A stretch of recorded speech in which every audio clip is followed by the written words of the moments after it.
معا بغراس الأخلاق مدرسة صارت أخلاقي قد ذقت النور بجنتها في حفظ كتاب الخلاق في صحبة أزهار فاقت في الصدق حديث. بسم الله الحمد لله وحده والصلاة والسلام على من لا نبي بعد. Kitab-ı Tevhid 3. bab. Tövhidi yerinə yetirənin hesabsız cənnətə girməsi babı. Uca Allah buyurur: İnne İbrahimə kənə ümmətən qanitan lillahi hanifən və ləm yəku minəl müşrikin. Həqiqətən İbrahim Allaha itayət edən, hənif bir rəhbər idi. O müşriklərdən də değildi. Nəhl surəsi 120-ci ayət. Müminun surəsi 59-cu ayətdə isə Allah Əzzə və Cəllə deyir ki: وَالَّذِينَ هُمْ بِرَبِّهِمْ لَا يُشْرِكُونَ. Onlar ki, Rəblərinə şərik qoşmazlar. Buxari və Müslimdə keçən hədisdə deyir ki: وَعَنْ حُسَيْنِ ibn Abdurrahman radiyallahu anhu قال: كنت عند السعيد بن جبير فقال: أيكم راعى الكوكب الذي انقض البارحة؟ فقلت أنا، ثم قلت: أما إني لم أكن في صلاة ولكني لدغت. قال: فما صنعت؟ قلت: ارتقيت. قال: فما حملك على ذلك؟ قلت: حديث حدثناه الشابعي. قال: وما حدثكم؟ حدثنا عن بريدة ابن حصيب أنه قال: لا رقية إلا من عين أو حمة. قال: قد أحسن من انتهى إلى ما سمعه. ولكن حدثنا ابن عباس عن النبي صلى الله عليه وسلم أنه قال: أريدت علي الأمام فرعيت النبي وما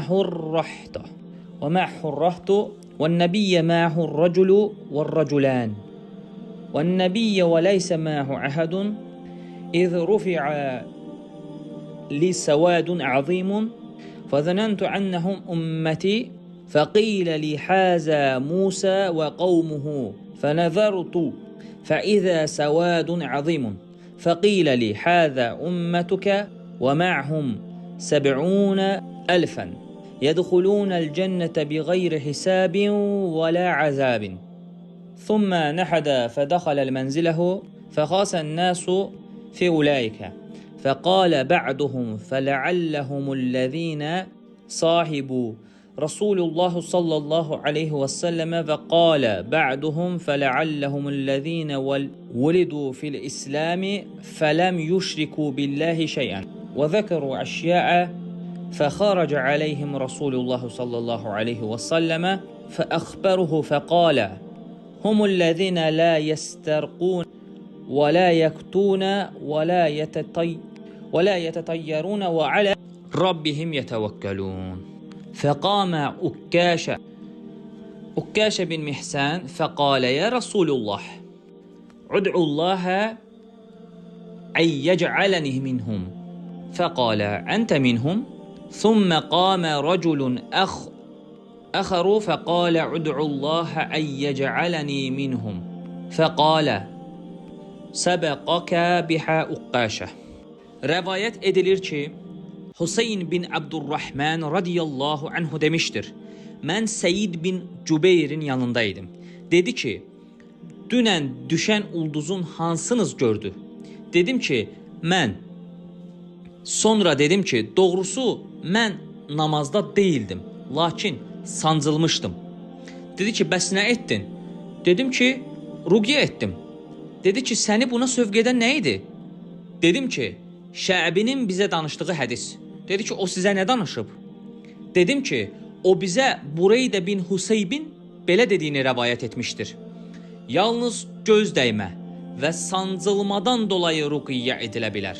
Dedi ki, eşitdiyi ilə kifayətlənən nə gözəl etmişdir. Lakin İbn Abbas bizə Peyğəmbərin sallallahu aleyhi və səlləmin belə dediyini rəvayət etmişdir: ümmətlər mənə göstərildi. mən yanında kiçik bir topluluq olan peyğəmbər, yanında bir-iki adam olan peyğəmbər və yanında heç bir kəs olmayan peyğəmbər gördüm. Bu zaman mənə böyük bir topluluq göstərildi. Onların ümmətim olduğunu zənn etdim. Mənə deyildi ki, bu Musa və onun qövmüdür.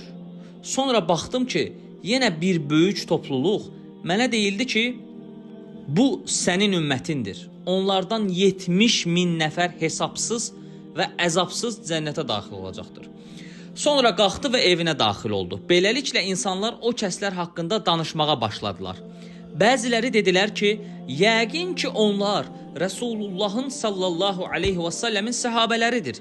Bəziləri də dedilər ki, yəqin ki onlar İslam üzərə doğulmuş və Allaha heç bir şeyi şərik qoşmamış kimsələrdir. Başqa şeylər də dedilər. Bu vaxt Rəsulullah sallallahu aleyhi və səlləm onların yanına çıxdı və bunu ona xəbər verdilər.